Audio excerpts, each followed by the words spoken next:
Oui, papa Justin Pambi a eu communauté à côté on a catché PPRD na pouvoir en place c'est là yo me remet éclaircir ezaki solo réponse carbe que il y a solo ou bien c'est là les gens disent biso batou ou bien d'autres gens au bazar derrière bazar je peux tirer moto pour diviser la communauté. Non mais c'est archi faux. Mais est-ce que je suis mieux placé pour répondre à la question de moi? So il s'est ngao yo miso pour Justin Pambi. Mais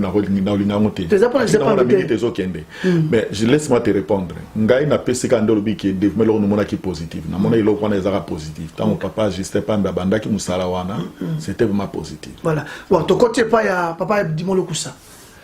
Azaki président akati ya communauté ba vota ki selon ba constitution na biso ba vota ki moi analyse na yoningo moni selon fonctionnement ndenge tambol moni kendenge nini. Non mais papa Lukusa a hérité une communauté qui déjà na baisse. Moi je peux pas le condamner. Peut-être qu'il avait une très bonne volonté à kokende ke tokene musika. Mais tema kuti eza lokola o hérité mboka eza na crise. OK. Au moins na makati wani sala kiwi, susino kiwi lo ngwe changer pour na bien conduite ya communauté. Visibilité. Sensibilisation, je ne le vois pas. Okay. Je ne le vois pas, je ne le sens pas, je ne le vois pas. Non, bah, sincèrement, il va me suivre. Pasteur Remba, je ne te vois pas. Je ne sens pas. Je ne sens pas. Il n'y a rien. Visibilité, sensibilité, sensibilisation. Visibilité, exaté, sensibilisation, exaté. Qu'est-ce qui se passe dans la ville? Voilà. Mais oui, c'est comme ça ou dans l'écriture, mais n'est-ce pas fonctionnant qui, bah image là papa Guigui, autant que mon temps va archive Ezali et les cas bon côté. Et les cas de. Papa j'étais en aya malamo ko déclarer démission officielle. Mais oui, pour qu'il y ait des votes, il faut y aller démissionner. Il est obligé. Ou bien non, façon parce que nous avons ces places. Attends, bon, de toute façon, l'émission n'est pas pour ça. Moi, je crois qu'il y a. Pour la communauté, il faut tâche de comprendre parce que juste aujourd'hui, les gens condamnent, nous avons regretté. Pourquoi départ résistant Pambi? Parce que depuis le départ, jusqu'à aujourd'hui, tout est là. Est-ce que vous, comme journaliste, il y a investigation, c'est ça votre travail? Il est vivant, il est dans la communauté. Non, il n'est pas dans la communauté. Non, il est dans la communauté. Moi, je peux dire non. Je vais expliquer pourtant la communauté. La communauté n'a pas à CCI. Il faut préciser les choses. Quand je parle de la communauté, ça dit il est lingalaphone, il est congolais, il est dans la communauté. Voilà, merci. Il est dans la communauté. Ça dit son ami il est dans la communauté. Peut-être il est mieux placé pour expliquer de certaines choses. Pour éviter. Reste ici. Oui, on a manqué les moments qu'on a manqué. J'étais impressionné, ma camarade était à CCI. Dans mon communauté, je suis à Makassi. Où il y a bras, il y a papa Justin. Dans la province. Ces gens sont là, les frères Brador. Oui, les frères papa Brador. Il y a Gaulois. Aujourd'hui, on a du blanc. Mais ce sont des gens bateaux. Ils se soucient pour la communauté. Moi, j'ai eu à parler avec ses frères Mozomonaki. C'est un patriotique. Clair. Autant que serviteur de Dieu, le motif fini à Makassi, au sein que Justin a décidé à tika poste wana. La communauté non, mais il n'y a pas un motif comme tel. Comme il y avait des critiques, normalement, c'était quelque chose de rose à l'éternité. Ça s'est passé par des votes. D'après l'écriture, l'élection de Moutazalita, comme la présence, il y a un moment, il y avait un cas local à moi, bâtisseur, il y a Tonga, maintenant il fallait tous les cas vote. Ce qui m'a dit que Moutazali a continué. Mais c'était pas comme ça, pasteur. Non, pas c'était pas comme ça. Dans les écrits, c'est comme ça. Les distance, des fois, je me posais des questions, mais Mouto a une force. Et en plus, il est mon aîné. Il a une énergie incroyable. Il sait donner. Mais, Azaki a priété.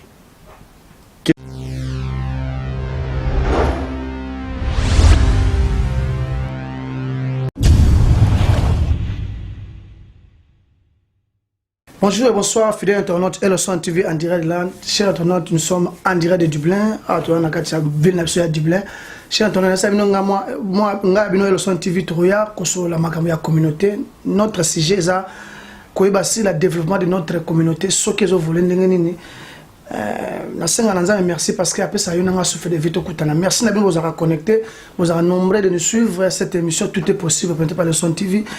merci parce que l'appel à tous les serviteurs de Dieu, ils ont vraiment appelé, ils ont accepté l'appel à Elson TV, un individu qui a été na moya se nzambe mais ils ont accepté tout mais ni photo ça na la communauté sur la jeunesse, sur le couple, sur la souffrance, na la relation sociale, na la amitié.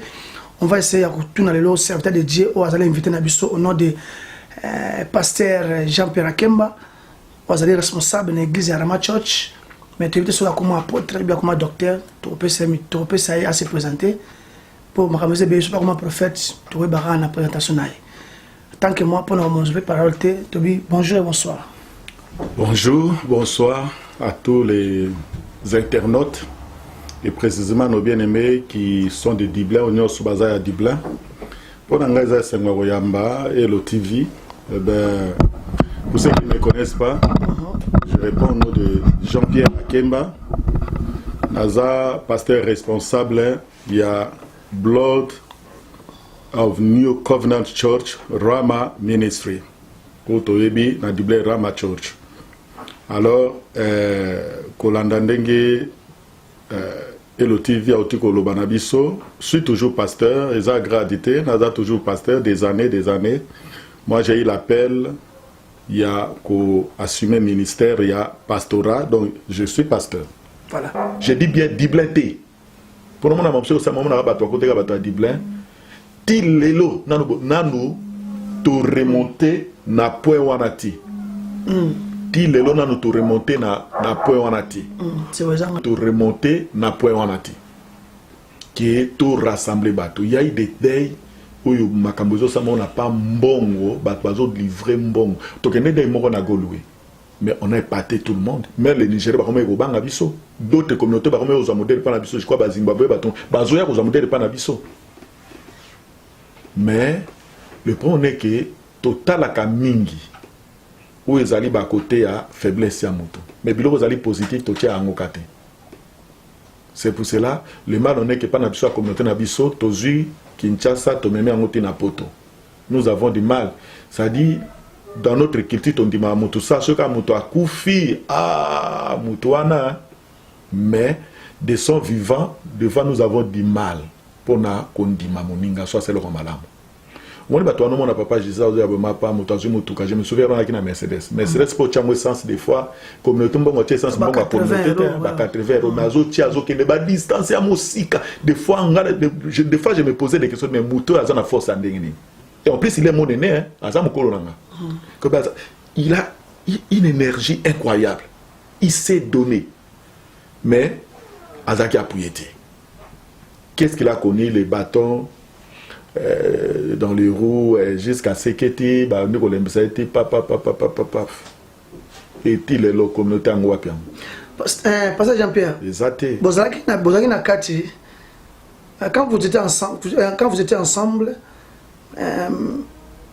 selon yo nous avons posté justement à part quoi être membre fait une département moi j'étais juste membre de toute façon moi j'ai une responsabilité comme pasteur dans l'église mais il y a le membre mais on a tout que sur na kati ya comité mais na kati ya comité directeur na kité na kati ya communauté. OK alors donc nous avons tant comme on a souffrir en ça par l'amour et la communauté oui ce que on peut expliquer des choses à la claire autant que serviteur de Dieu, le motif fini à ma casse, au sein que Justin a décidé à tika poste wana, à tika communauté batelenga jusqu'au jour. Non mais il n'y a pas un motif comme tel, comme il y avait des critiques. Normalement c'était quelque chose de rose à la éternité. Ça s'est passé par des votes. D'après l'écriture, l'élection Montazalita comme la présence il y a un moment, il y a un cas le moi bâtisseur, il y a Tonga Sanksi Batoueti, maintenant il fallait tous les canaux vote. Ceux qui m'ont dit que Moutouana Azali a continué. Mais c'était pas comme ça, pasteur. Non, pas c'était pas comme ça. Dans les écrits, c'est comme ça. Oui, c'est comme ça ou dans l'écriture, mais n'est fonctionnant qui image ya papa Gigi autant que moto za ba archive ezali et les cas bongoté. Et les cas de papa j'étais en aya mbala moko ya déclarer démission officielle. Mais oui, pour qu'il y ait des votes, il faut y démissionner. Il est obligé. Ou bien Non, non, non. De toute façon, parce que nous avons ces places. Attends, bon, de toute façon, l'émission n'est pas pour ça. Moi, je crois qu'il y a... Pour la communauté, il faut tâche de comprendre. Parce que juste aujourd'hui, les gens condamnent, nous avons regretté pourquoi départ du système PAMBI. Parce que depuis le départ, jusqu'à aujourd'hui, tout est là. Est-ce que vous, comme journaliste, il y a investigation, c'est ça votre travail. Il est vivant, il est dans la communauté. Non, il n'est pas dans la communauté. Non, il est dans la communauté. Moi, je peux dire non. Je vais expliquer pourtant la communauté. La communauté n'a pas à CCI. Il faut préciser les choses. Quand je parle de la communauté, ça dit il est lingalaphone, il est congolais, il est dans la communauté. Voilà, merci. Il est dans la communauté. Ça dit son avis, il est dans la communauté. Peut-être il est mieux placé pour expliquer de certaines choses pour éviter. Voilà. Dans le gouvernement, il y a Papa Justin Pambi, Makamboleka qui n'est pas là, monsieur le capé Amabé, parce que ça a pas conseil. Moi, je dis que merci quand même à Bloro et à Salaki parce que jusqu'à aujourd'hui, depuis le déplacement, moi, nous sommes tous Zindi. Parce que est-ce que vous avez conscience que oui, depuis le départ, je viens de le dire.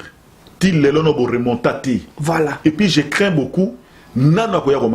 Exactement. Ce que le problème c'est que oui, moi, premièrement, en tant que être membre de la communauté, la CCI, et deuxièmement, en tant que journaliste, que la présence de Papa Justin Pambi est très important.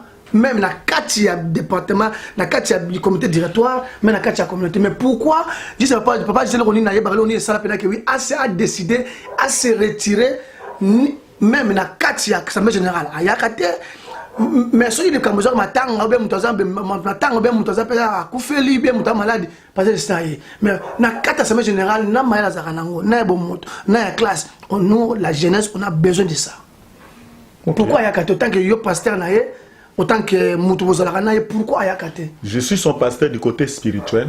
Non, pour hériter la côte lola. Mais en ce qui concerne la communauté ou vie sociale, ça ne m'engage pas. C'est ça le problème. On est allé venir privé. Azali Mia placé, on est lingi assez grand. Donc moi je crois que c'est une bonne question, hein, question de poser. Mais comme la personne est encore vivante, Azawana, un jour quand on a placé un micro, c'est quelqu'un qui est sociable. Hein? Papa. Il est sociable, il est là, beaucoup de moi je dirais ceci. Oui, on a manqué, les mamans ont manqué. J'étais impressionné, ma camarade était à CCI. Dans mon communauté, je suis à Makassi, où il y a bras, il y a Papa Justin, dans la province. Ces gens sont là, les frères Brador. Oui, les frères Papa Brador. Il y a qui na Gaulois. Aujourd'hui, on a du blanc. Mais ce sont des gens, bateau, ils se soucient pour la communauté. Moi, j'ai eu à parler avec ses frères Mozo Monaki. C'est un patriotique. C'est un homme qui est conscient, il sait ce qu'il veut. Ayebelo Kwalingi. Et Moutoloko la Papa Brador, Moutoloko la Papa Justin, Batuloko la Bazé Belé, Bazana, c'est pas dit que Tozani Batu, Bazawana, Soki Kaka, Batu, sensibilisation, Nanga Babso Basa dans un peu dans la communauté na couche dans l'union, sur Batelemi, tout soutenir Batouana, tout le monde. Moi j'ai connu Papa Justin, Mbong Koti na Fungoli me raconte, il y a CCI, n'était pas Bakanga compte en l'élo. Mbong Batouazo Pesa, on donnait l'argent et Zokota, et Mbong et Bimi, tout était dans la clarté. Mais attends, j'ai développé. Moi j'avais apprécié cette honnêteté, l'expérimentation dans Zvakango, et s'il y a un problème, ndinga bandai ko telema pour la communauté, des fois ando que les matanga musu mutu musu ngana que les matanga musu batu musu na ibiti aza présent azawana et tiba comme Gobenga est président na titre honorifique, il est mérité, il a fait ce travail là, mais tous les tobé telema boko to encouragé. Dommage qu'il y ait des gens toujours soupçonner les mal congolais, la maladie congolaise. Si vous passez, qu'est-ce que vous allez nous avons que oui, Papa Justin Pambi a eu communauté à côté on a qu'à PPRD, na pouvoir en place. C'est là yo, mais comment éclaircir Ezaki solo, réponse Carbek, il y a solo ou bien c'est là les gens disent biso batu, ou bien d'autres gens au bazar derrière, bazar je peux tirer moto pour diviser la communauté. Non mais c'est archi faux. Mais est-ce que je suis mieux placé pour répondre à ma question de moi? Soit je suis pour Justin Pambi. mais je laisse-moi te répondre. Ngai na pesi ka ndolo bi ki développement no mona ki positif. Na mona ilo kwana ezaka positif. Tant mon papa juste pas mbanda ki musala wana, c'était vraiment positif. Voilà. Bon, to côté pas ya papa Dimolo Kusa. Azaki président akati ya communauté ba vota ki selon ba constitution na biso ba vota ki moi analyse na yo ningo moni selon fonctionnement ndenge tambol moni kendenge nini. Non mais papa Lukusa a hérité une communauté qui déjà na baisse. Moi je peux pas le condamner. Peut-être qu'il avait une très bonne volonté à kokende ke tokene musika. Mais tellement kuti eza lokola o hérité mboka eza na crise. Bon, il faut pas remonter, il faut souffrir sur plus. Il faut créer. Il faut créer. Ils ont un peu de dynamisme. Je ne peux pas condamner Papa Lukusa.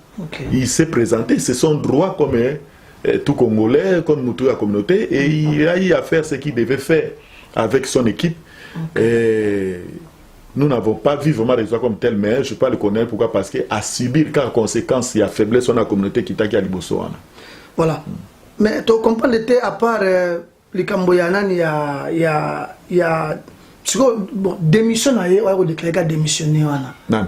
Papa et Dimolo Kusa. Aucune idée.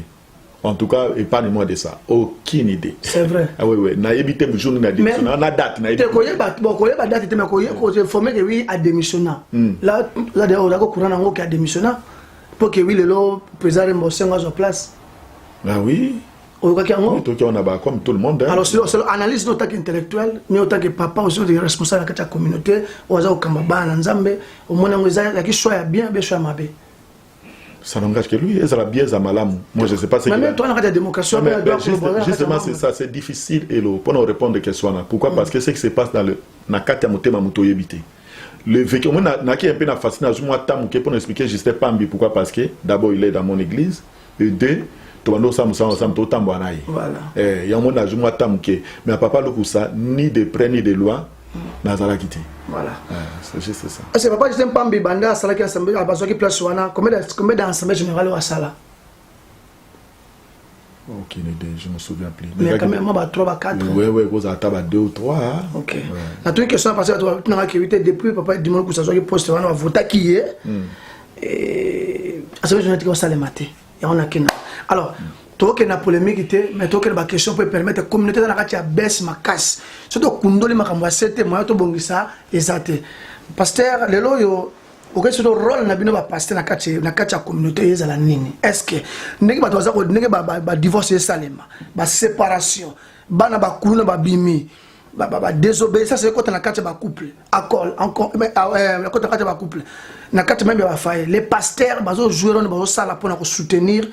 Il y a quoi aider et non par la prière parce que j'attends que oui dans un problème quand il y a couple pasteur reste à la maison commence à prier non il y a besoin de se que oui présence physique il y a pasteur mais j'ai cosa à limiter et là on a dans le salement rôle de pasteur à la nina kacha communauté bon pasteur comment changer mes quotas un pasteur au salani ça c'est une question vraiment tout d'abord. OK, laisse-moi te répondre oui na répondre le mot le baliboso tout ça tout chlore nino baliboso to na bosona bino ba gène sikoyo par rapport des bozoya pour ya ma communauté zolbana avant de répondre mamboya ba effet ya société pour les gars divorce bani tout ça. Moi je crois que quand nous parlons de la jeunesse moi nangali bosola a 24 ans oui aza toujours jeune mais je crois que place ba mikolo ba choué bino ba jeune bogotelema. Tu vois ce que je veux dire? Bogotelema ka te bozanga ya place ba mikolo ba choué bino sali bo. D'ailleurs hier, tu vas dire que tu as même pas ton restaurant, c'est pour la toute première fois que tu as tenu discours en anglais. C'est quand on a dit, ah, excusez-moi, excusez-moi, si on a tenu discours en anglais, pourquoi? Parce que moi, tant que je beaucoup l'anglais, surtout que l'anglais pas à Rachel. Mais si on a discours, pas mine bazar qu'on va belé, n'a bien en anglais, mais n'assiste n'a bien que beau sizinga pourquoi? Parce que depuis on a commencé à beaucoup, on a l'autre en anglais, si on a l'autre on a l'autre en anglais. Nano na kanisa na anglais na kanisa na lingala na français c'est la langue maternelle langa mais c'est pas le cas pour na bananga par là qu'est-ce que je vais dire bino ba jeune boyena mboko yo boye botin na mboko bo vandi bo s'instruire mais c'est à vous beaucoup ça quelque chose oyi ba loba na adage mo ke pas so babiki ba mwana mukia beta mbunda ba mikolo pe ba binaka donc ça dit vous devez vous prendre en charge vous pouvez votre téléma à qu'est-ce qu'on peut faire. Bon, il y a CCI. bon na CCI ba branche cause abelé peut-être la jeunesse bon OK je sais pas moi na repé ça nani papa Remba le pasteur Remba Oshengo de toute façon depuis a connu président non autre sola maman to va donc taboda ngote to sola mo c'est pas que na une vision a été na bi comment azo façon pour na moni circulaire mo ta vision na yeu voilà projet nanga ya communauté à société ya ngoyo nous voulons faire ça non na moni ngote bref je vais pas les condamner mais là on a tout simplement que s'il y a une branche na ni secteur moko ya jeunesse alors jeunesse on est tellement qui sont les gens jeunesse nous a dit tout autour. Mais il faut avoir des gens derrière ça va pousser la jeune. Mais c'est à lui de les détecter. C'est comme si nous avons commis premier ministre meilleur pour nous former gouvernement na lingio yo na lingio autant la bateau ba talentueux. Hier c'était ça le secret à Papa Justin. C'est que les gens ne savent pas. Papa Justin s'il y a eu le succès à faire parce qu'il savait détecter les gens au bazari pembeni au bazari makasi na ye. C'est-à-dire que ah oyo aza bien pour nos secrétaires ko komeloko o aza bien pour la sensibilisation o aza bien pour la jeunesse o aza bien pour la boubou et tout le monde qui y a ce qui y a. Alors c'est pas trop tard na kata communauté bino ba GNP c'est là où on a compris bino ba GNP beaucoup ko telema bobeti pe mbonda ba mikolo pe ba bini. C'est-à-dire là où les baïnés ba chouaki dans le baki que biso skoto sala biso to yesima. Non, vous pouvez faire quelque chose. Les lois yo pe ko telema na média nos autres sanobi que non il faut un groupe de jeunes tokutana to sali kala nepso tokutana objectif na biso ngo ezali boye. Vous présentez pas président mais on est derrière vous, on peut vous soutenir. Est-ce que le pasteur Jean-Pierre Kemba Sogi comité CCI ils ont fonctionné le gouvernement ya président Mosengo soki bengi pasteur Remba et pasteur président Remba bengi pasteur Jean-Pierre Kemba aya ko région ba kacha bureau comité bureau kacha bureau comité directoire ko fait chance wana bien ça dépend no ya billet la terre ça dépend de ce qu'il attend de moi kasi on habite ailleurs ba sengi na yo mais ça dépend no que ça dépend le quoi qu'est-ce qu'il a vu en moi. OK ça dépend de ce qu'il attend de moi. Pour notre baïka, il y a le gouvernement se commis au bique ah mutoyo na benda ya za pembeni ya. Comment ni nous venons du Congo. Mobutu n'est pas monté là, na histoire à Congo.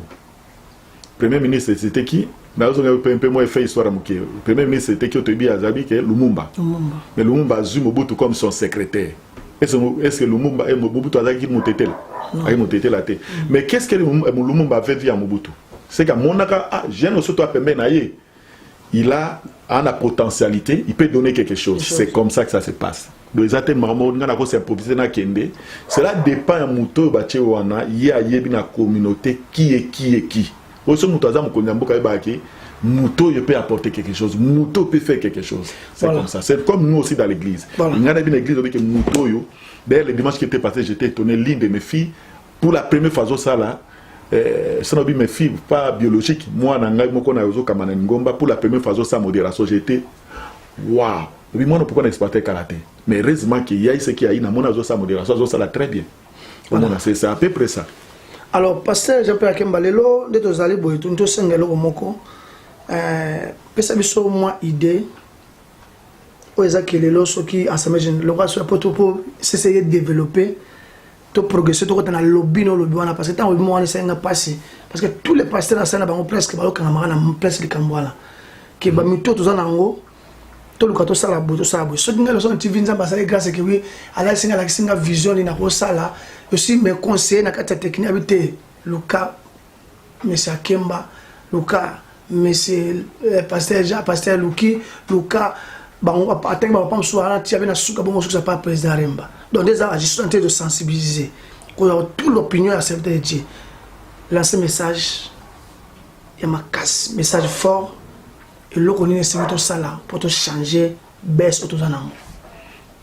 C'est simple, la sensibilisation, l'approchement de moi la sensibilisation, l'approchement, il faut qu'on approche mon tout. Oui, soit mon toisan est malade, il y a fièvre, hein? Toi amis, soit qu'on approche te yozoangote. Mais une façon pour ça ne peut pas c'est à peu près comme l'amour aussi. Si tu m'as jamais approché, maladie ngana. Alors, soit dans la communauté peut-être il y a des potentialités vendre des elaraki, bateau bazo classé ba approcher, faut approcher mon pas. Et c'est simple. Merci beaucoup. Et là on a compris raté, et ça que ceux dans la communauté, tout le monde a souvent tant que bien ça l'Assemblée générale, le conseil de la fois passé au président de Sassaka, nous avons autant de certains dédiés. Mais qu'on se retrouve qu'on a tout le monde a pasteur Laurent, et Vincent Marcel Bondo, et où sont les autres? Tu as vu que pour l'occupation c'est bien si, mais tu as évité pour nous qui a changé ça les serviteurs de Dieu bah qu'on répondre, puis bah il y a pensé qu'il y avait des idées pour la progression de la communauté et c'est nini, nous répété le coup. Dans la possible mais c'est là que ça nous comme vision il y a sika et aider sur la communauté. Na éviter cette vision là qu'il faut pas accepter les débats à la gare déjà bon esa vision moko ya fausse ya mabe sont pas obligés d'être là, ça dit pourquoi je m'explique. Communauté, ça dépasse l'église, ça dépasse même. Au contraire, quand l'église vous a nassé, bien sûr que l'église vous apporter quelque chose. Mais la sensibilisation et quoi approcher Batou, c'est très important. Moi, je me suis dit, je vais vous révéler un secret. Quand il y a une invitation, réunion à tel, de telle heure, motif ya jour yango oyo. Bato bazokende batalabi tant okende na réunion mamono kuta na ngwango baloba likambo boye eza boye est-ce que ça est-il pour nga est-ce que convaincre nga te convaincre nga été mutu musumo na pas se réserver na vandi na ye ana ba raison na ye mais mutu mususu akena ye a déplacer akei ape na ba raison na ye maintenant siko soki avant ko sala assemblée wana soki ta ya musala moko nga nazo révéler ba secret ya makambo ya ki ya communauté wana quoi que j'étais dedans ok na ba réunion c'est que dans le makambo bando mona bato ba kutana ebele mais il y avait un travail qui se faisait en coulisses au bato ando ebate on a muto alongwa pa président Jesaya teme à côté na ndakwa il y a ça ba élite na on dit le comment facile à côté d'arabe par internet au largué au tindi na ba Facebook na ba message au tindi je dirais que c'est pas vraiment considéré ngana na un homme de Dieu que je respecte beaucoup à Potalido. A titre d'invitation, soit tu as nani na ba bani mais au moins na buru faut mutu faut ya ti a commis sur place à pessinga enveloppe. Vous voyez quoi? Ils ont marqué à considération. Voilà. Il faut pas oublier de certaines choses.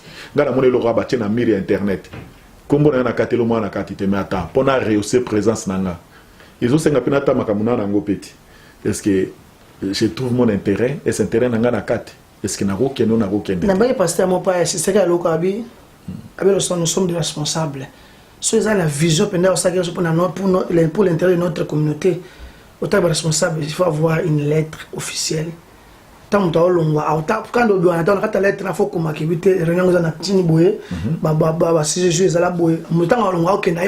quelque chose. Merci quand même. On va essayer de demander même à responsable de la communauté actuelle alors qu'on a quelque chose. Alors, toi qui nous jeté presque parce que la télévision c'est l'air. Parce que toi aussi on va sûrement verser sur la jeunesse parce que je suis informé que oui, banditisme est continu pour la jeune. Il y a Moïbi, il y a Bitumba, il manque de respect envers les parents. Moi, j'attends son âge à 20 ans, on m'a débloqué à 40%. Toi, on a beaucoup de démocratie, beaucoup de démocratie, mais sur la démocratie, et ça, la démocratie, on dit tout le monde, rapport à les amis, pour la baron, balamboka, doit pour Soupembe, bisous à ta moi, nous allons à toi comme à 40 ans, papa, à 60 ans, tu le considères donc toujours papa. Moi, verser mon coup et permettre à les jeunes, tous voyants. Tout temps que nous sommes jeunes, mais attention, à part d'être jeune, il y a aussi une vie dans les bosses de la vie, autant que certains de Dieu. Oui, dans Ecclésiaste chapitre 11, je crois dans ce verset 9, c'est très important. Ecclésiaste 11, dans verset 9, jeune homme, réjouis-toi dans ta jeunesse, livre ton cœur à la joie pendant les jours de ta jeunesse, marche dans les voies de ton cœur et selon les regards de tes yeux. Mais, sache que pour tout, Dieu t'appellera en jugement. Nabengami ministre et évangile. Nabengami pour noter à Sangmalan pour battre une moralité, pour appeler ça une leçon morale. Naza conseillé, mais nazali prédicateur à bonne nouvelle. Sois bien jeune homme et réjouis-toi pendant les jours de ta jeunesse. C'est bien. Mais il y a réjouissance et réjouissance. Je disais, la Bible dit que jeunesse, réjouis-toi pendant les jours de ta jeunesse. Une jeunesse où eza moto asepelite eza loka moto raté jeunesse. Bible épicité, Bible jeunesse, réjouis-toi pendant les jours de ta jeunesse. Mais il y a réjouissance et réjouissance. Il y a une bonne réjouissance et il y a une mauvaise réjouissance. La bonne réjouissance est nini. Ils allaient qui est makambo zali positive. Ko sepela ils ma bêté. Il faut vivre avec jeunesse na yo. Na roza mwana na ngata za mwana mukia banda rosa a vivre mukolo lokola ngamba la moko. Non, ngana zaki pe jeune. Muta pekse ngana sa ba folie muso socialité. Je peux le faire, mais seulement il y a réjouissance et réjouissance. La jeunesse, si tu veux, nous avons le mot conseil pour la version de Tangwana, Ecclésiaste 11, verset 9, Babi beau se réjouir. Mais dans la Bible, c'est là des pas à réjouissance sur nos beaux se réjouir. Est-ce qu'ils allaient bien, ils ont positif, ils ont négatif. Et livre ton cœur dans la joie pendant les jours de ta jeunesse. Kaba mote manon et sengo na mikola bolenge na yo. Oui, ils ont malam. Bisous tout au passé jeunesse. Mais bah yo ko pesinga pas so biki mais il y a un mais. Bisous bozolo ba kamboto ba bi mais il y a le baki c'est qu'il y a un souci. Mais sache que pour tout cela Dieu t'appellera en jugement. Na nyoso zo sala bolenge no wana ibake mkolmo nzamba obengo na kosambisama. Donc so ke na bonne route. Au kosambate. Kosambate. Mais so ke ndis ko ndira mabe. Tu dois te kozabilo ko ba bangi. Tu détruis ton propre corps, tu es ennemi de toi-même. Aux yeux de la banque. Loki yomoko. Olobani ke papa lokanga non, yomoko za oza moloki avi na yomoko. Ta baninga bazo kende classe. Yo ozo ata no melis, o melara masanga ozo lekisa temps pour rien, mais oza moloki avi na yomoko. Parce que il y a un adage qu'on dit tu ne fous rien de ton présent, c'est toi qui détruis ton avenir.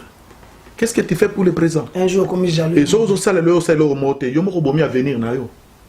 Et un jour comme ce que baningo bazala ki baza ko propicer ba comme loin. Au comme écrit contre bango comme kanda contre bango mais pourtant yo moko mutondo les attend pour rien. Voilà. Donc c'est ça ce que je peux dire pour la jeunesse. C'est bien d'être jeune, c'est bien de se réjouir, mais jeunesse c'est bien ezali que se réjouir na kati nzambe. Oyiba nzambe, oyiba Yesu lokola kolope mobiki ici. Moi j'ai donné ma vie au Seigneur, j'avais une vingtaine d'années. Je devais avoir 21 ans. Dis-le, na pesa bo monanga pa na Yesu. Mais ça ba nanga, on a 21 ans na pesi vie nanga pa ya Yesu. Na ndime Yesu lokola kolope mobiki ici.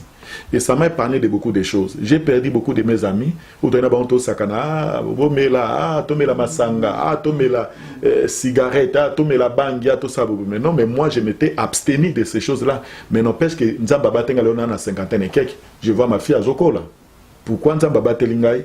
Pourquoi? Parce que jeunesse nanga na kuma moment na que stop. Kokola na kisa c'est blague hein.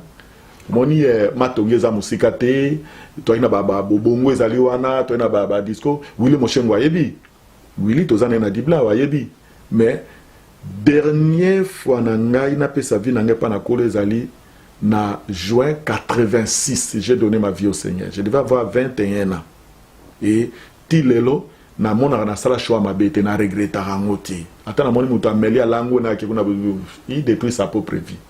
Alors, voilà. Pasteur Jean-Pierre, toi, je suis comme Souka, et les lois, tu as le gouvernement, il y a président Mbosengo.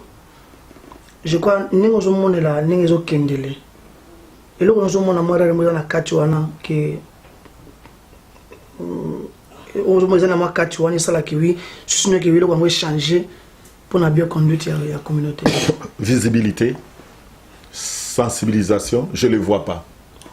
Je ne le vois pas, je ne le sens pas, je ne le vois pas. Non, bah sincèrement, il va me suivre. Pasteur Remba, je ne te vois pas. Je ne sens pas. Je ne sens pas. Il n'y a rien. Visibilité, sensibilité, sensibilisation. Visibilité exatée, sensibilisation exatée. Qu'est-ce qui se passe dans la ville? Voilà. Mais on a entendu comme s'il y a d'autres serviteurs de Dieu. Nous sommes d'accord, nous sommes d'accord. Alors, on a évité na kati, est-ce que ça qu'on flatte pour toi dans ta plateau, mais n'a que monsieur ou bien papa ou bien pasteur Jean-Pierre Akemba, sans un problème, comment moi les bien je kabia benga. Mais pourquoi vos collègues, ma collègue n'a bien mususu wa ki muninga na place wana osala bien te, que le téléphone tombe lo benga nengo sala. Pourquoi muninga sala bon côté? viennent de dire derrière. Pourquoi ça? Allez les demander. Moi, je ne peux pas répondre à leur place, n'habiter. Alors, merci beaucoup de la réponse. Alors, est-ce que le pasteur, il y a beaucoup en Irlande? Beaucoup de rappels, il y a une réunion uniquement de pasteur. Donc certains de Dieu, beaucoup de temps, vous parlez sur développement, on peut dire, il y a mais développement sur la communauté aussi. Pour ça, là, ce que se permettent pas tout le temps, mais tout ça. Oui, il y a un programme qui est bien établi. Tout ça structuré. Il y a le pasteur Louki, il y a l'évangéliste Marcel. Tu peux dire oui, bien sûr, nous avons membre mais bon, la communauté, c'est même à l'église. Tout solo la rango. Tout solo la rango, tout prélevé, ni soulevé, ni quoi, il y a mariage, divorce, quoi qu'il y ait, nous chité, tout le monde. Mais ce sont des points où ils ont constat la société, tu remarques qu'il y a un mot. Voilà. Alors, on parle de ça. Alors, tant que je suis si ma communauté, mais comme je disais, après ça, c'est l'Assemblée générale, comme si le pasteur va répondre à terre. Mais la procédure, il faut avoir une lettre. Parce que tous les pasteurs, au bas de la 5e, tu vas avoir les mêmes choses. Il faut avoir toujours une lettre officielle pour permettre pour Aya. C'est ça? D'ailleurs, pour nous, ce serait une grande joie. Moutoua Zali, président, il y a CC pour le moment. C'est un pasteur, non? Oui. Oh, mais c'est une bonne chose. Il y a Ebi Makambo, les gars. Tu vois? Si on a bien ça, c'est pas dans on a ça d'invitation. J'ai un bureau, on a ça d'invitation, va taper, va tingi. C'est une, voilà. Non. C'est du fait que national dans ça, c'est le monde n'a pas vu secrétariat, Zali et Betty lettre tapée, Tchekombo, Yamoutou et Betty, pas des choses qui se passent à l'internet. Voilà. Pas des choses qui se passent. Oui, puis, Bibi, bateau bazo prêcher, les anciens, bazo mériter double honneur. Quoi qu'il y ait, tous les beaux ça soit monté. Qu'est-ce que je veux dire par là? Et comme la photo bando réclamer à Mopé. Ngala do sana mboko depuis na ndo sana nzambe na sala scandale mon côté. Na bima na moi sana. Na sona na bunda na. Et ma sanso ba sala ngozaka bino ba passer ba tchabino na. Oui, comme ezate. Bon, OK. Mais au moins les abaka moko vraiment ya mki. Mais comment moi ça me dit où est l'honneur pardon? Comment moi ça me dit kamuke. T'es aggrave, on est aggrave. On est aggrave. On est aggrave. Où est l'honneur qui m'est dit? Aux hommes. Un pasteur, un homme de Dieu. Attends. Moutouazo bon d'appon à milima bateau. Moutouazo prier pour na bateau. Mais vous les prenez seulement à la légère comme ça, ma solo à matanga. Dès que vous commencez à dire, oui, sur les habits, sur les politiques, vous vendez des combat à pasteur. Pasteur, bien, est-ce que pasteur Jean-Pierre qui m'a dit, frère Jean-Pierre qui m'a dit, mais je suis, avant d'être pasteur, je suis frère. Tu es nabi, le long, tu as tellement de docteur, tu m'as dit que évangile briguer la benga. Ah, frère, on va toquer la parole à agiter, toquer la arne au benga normal. Ah, frère Jean-Pierre, on dit maman boyant. Je me demande pourquoi. Déjà, vous faites ton temps à Combo Nangawana. Mais c'est bon. Tu me dois passer à Boyang. Non, je suis pasteur. Non, je suis apôtre. Non, je suis prophète. Oui, je ne peux pas les condamner. Pourquoi? Parce que ça dépend du contexte. On a contexte. On est des pasteurs, mais tous les cas, si une personne a une diminué, on comprend pas ça. Voilà, ce qu'il est en train de faire là, en fait, il veut à ce moment naroyeba. Oui, Mouto azo sala pour nous attaquer, pour attaquer. Soyez pasteur, on a répondu non, je suis pasteur. Azo c'est dans la zone droit parce qu'il est pasteur. Soit il va bien pasteur, il est mal à terre, mais il a frère. Non, on a le remonté. Ce que vous avez ça c'est ton problème. Mais cela ne va pas me changer. Je suis passé dans mon petit coin. Je rendais compte devant les seigneurs et pas devant les gens. Ok.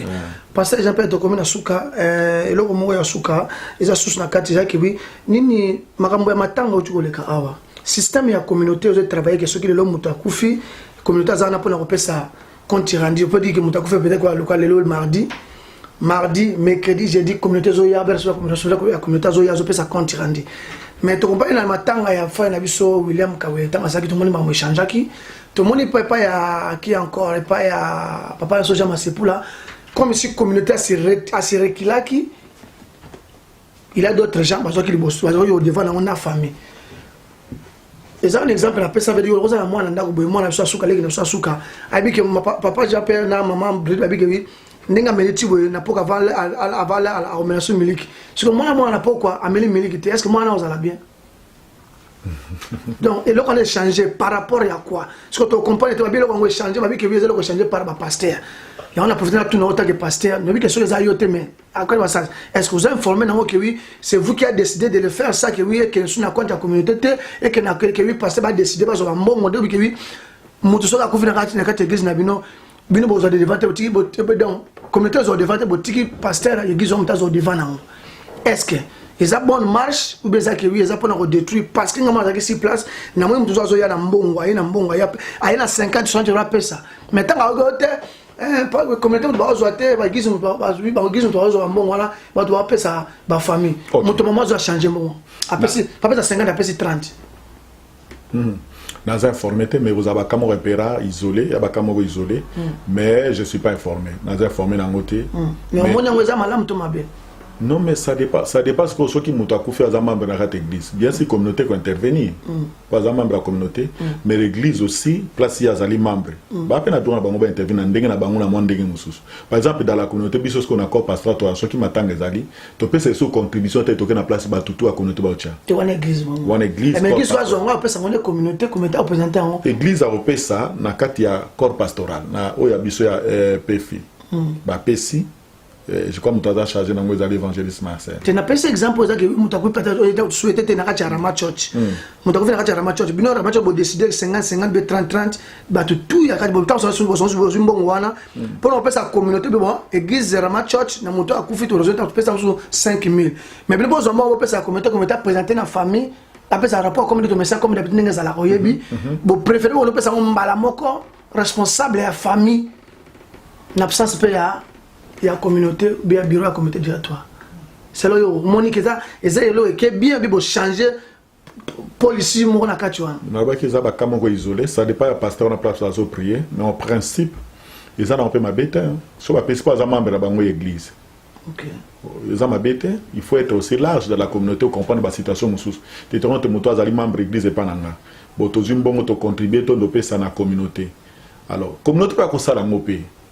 Peut-être après ça après précision avec oui mbongo yo communauté église se place mouvement bandé au centre de là après sur autant il y a pas de mal ils appellent ma bête ils a bien et ce que bazu ba ko ça peut na famille directe ils appellent ma bête ils à l'un ou l'autre moi je trouve pas le problème parce que nous sommes des gars direction mais surtout moi que moi compassion côté la matin à pas jamais c'est pour les gens discuter les banda ouais parce que moi discussion on a tout avis que vous avez mais pour nous monyango ezaki bien on disaki manque à compréhension entre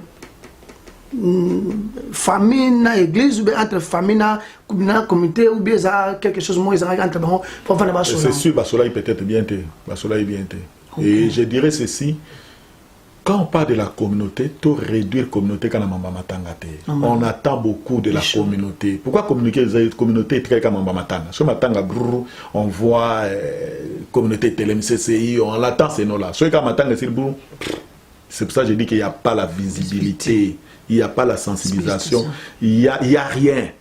Il n'y a rien. Tout réduire, et à la CCA, à la T, en tout cas, maintenant, ils ont toujours que oui, ce matin, ils ont battu à sensibiliser. Mutumo ote magaga sali peke oui, kuna besoin matin, kuna besoin. On est organisé, c'est vraiment on a baki comme le bureau za positif ali langa na so il kambe koi. On a ezara positif, on est raté. Mais quand ta communauté, c'est vrai que na bakaba ndengone fois à manifester visiter na isa tout à fait normal. Il faut abima koko zoba mbongo banini c'est louable bravo Moussa Sama vraiment être le cas qui a ndeko na biso ya Blanche ça pasteur nani Eric hein Eric pasteur Eric pasteur Eric frère Eric wa ko faire Blanche ça mobile ya monsieur là maman a na Angola comme ça il y a été maya aussi matin Eric va billet Solami hein Eric Solami hein oui. C'est ça.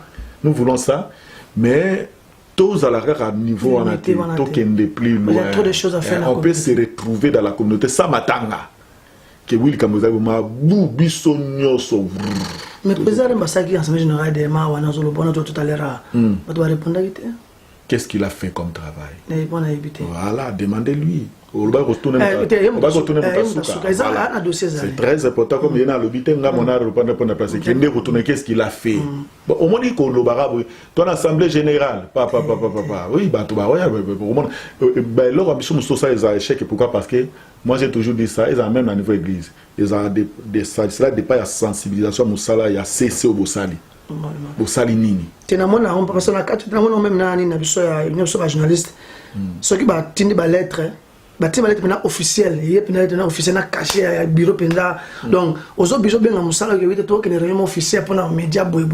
Bah, tout que maintenant tu n'as pas parlement là, tout est pénal sur te belé, tant au côté, nous avons macaron naé, tant au côté d'avoir donc au lax, donc on va avoir personne macaron, au lax quatre prince now, personne macaron à condition. Quand c'est au côté donc sensibilisation va payer à considération de jouer.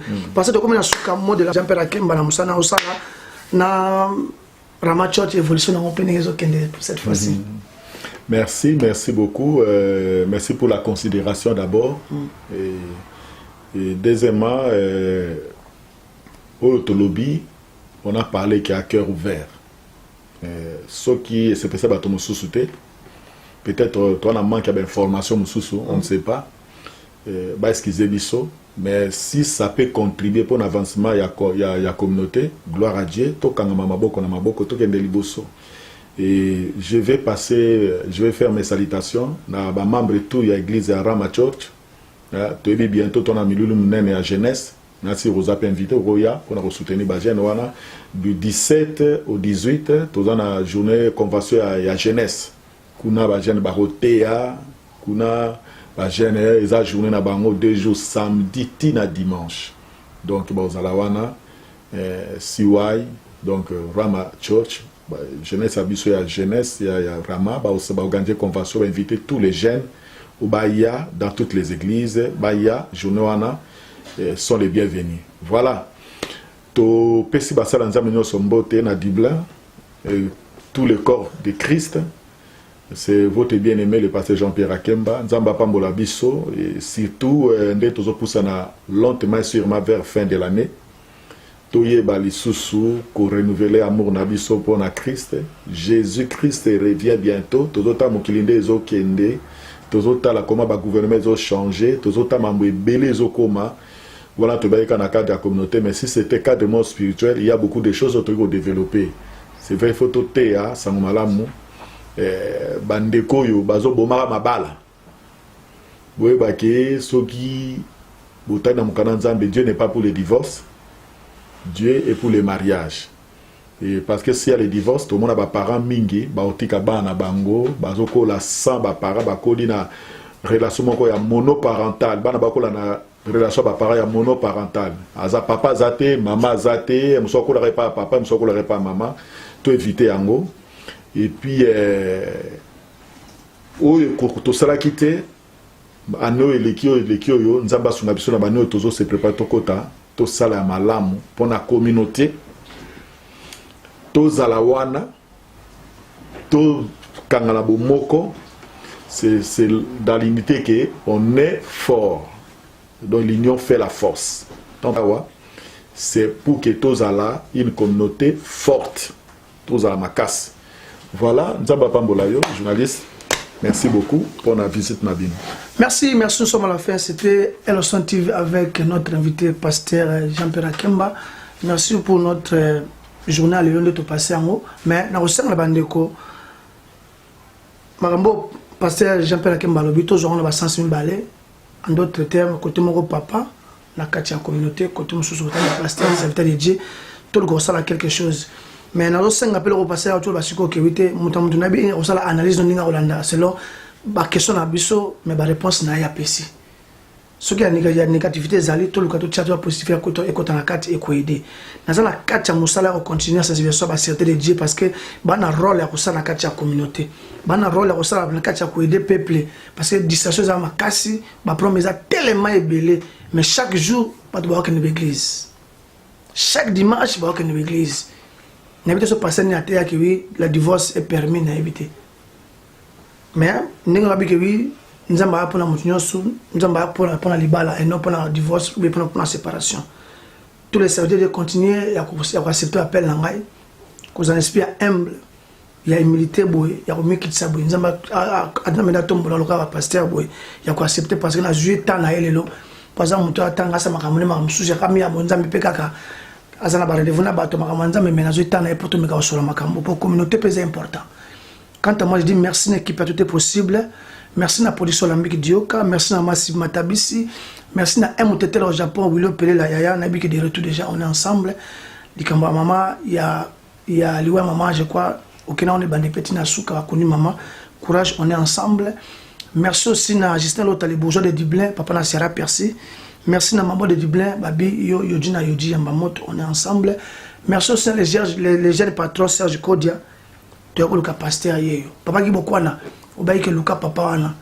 Je crois na là il a habité. Parce que excusez-moi, tant papa Gigi to sonner biki ah. Papa na zama sage ta repose moi raison morbe. Mais je na benga biki andimi. Mais quand tu as une flash photo, tu n'as pas ça là qui n'a hier andimaki.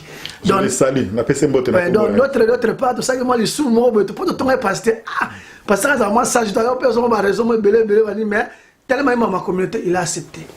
Mais les pasteurs, tous les pasteurs vont accepter l'interview nangai, ils apprennent l'intérêt dans la interview sur au bas boya, bah peut ça raison, je suis clair, il y a informé peuple qui vite, t'as la pasteur qui gagne à boyaki, t'as la pasteur qui gagne à boyaki, mon on peut ça on a bombarder parce que quand je suis encore en vie, pendant le moment, la vérité, mon sang a médié pour dire la vérité et non que bomba. Merci aussi à Fifi Maki, merci aussi à Marcelé Dimat, babi on est ensemble, babi Rama Church za abino. Mais journée la jeunesse peut aussi la jeune toya toujours te molo ko ba pesi te profiter to ki ngo des églises ba pesi journée ba jeunesse to ga pe oui ramacho ba pesi ya bango mais gisuni ya pasteur ils vont luki pe de la jeunesse nyo so ezaka ke wite mama au vandi jota moi na yo flatter tele loko na même église peut-être ko changer moi na mankaka afinga ba fuck you nzoka le moi les ayo afinga de fuck na ndako mais libanda osaba assembla. Je vous connais et Naibino très bien. Mais c'est le moment que nous avons Church, quelque chose qui peut soutenir et peut aider. Merci Nabino, merci à pasteur tout. Nous avons pasteur Bosé Belé, nous avons permettre à pasteur Michoumika, pasteur Janona Yana, son Nabino permettre à pasteur Jean-Pierre à lobby boy. Nous avons avec cœur ouvert, na souci de la communauté. Merci. Mais aussi pasteur, aussi moi demande à pasteur, na papa, j'espère, papa Justin. Pour ça sur la mais papa linga kate et ça la nga passe makasi ah na média peut-être nzia na yo et ko aider makasi ouais mais pas comme ça on a bakamba sur la autant que yo papa autant que yo pasteur obligé ko sengela ngai pour nous officiel na lela ndenge nyoso bishop na lela ndenge nyoso papa linga mwana je crois que il y a une référence que tu as aux alliés inévitables donc aux icônes il faut accorder un espace beaucoup de solo là et aux une bonne chose donc voilà c'est peut-être le message est passé merci papa Justin Torozela ceux qui ont béni moi je suis libre na koya tosola merci aussi à notre papa mon père Kadé babi docteur Edi Mindomba on est ensemble babi en Irlande so on a problème de maladie na benga docteur ozo tonga nanenga ki mundele mais nanenga pe lingala siko facilité à comprendre. Merci Nabino de écouter nos balassimage. Restez connectés sur YouTube na Elson TV Info, vous allez connecter l'information 24/24 chez Elson TV. Merci na Michel Molay pour la visite dans la Irlande. On est ensemble, nous serons à Moussala. Écoutez nos balassimage. Ciao ciao.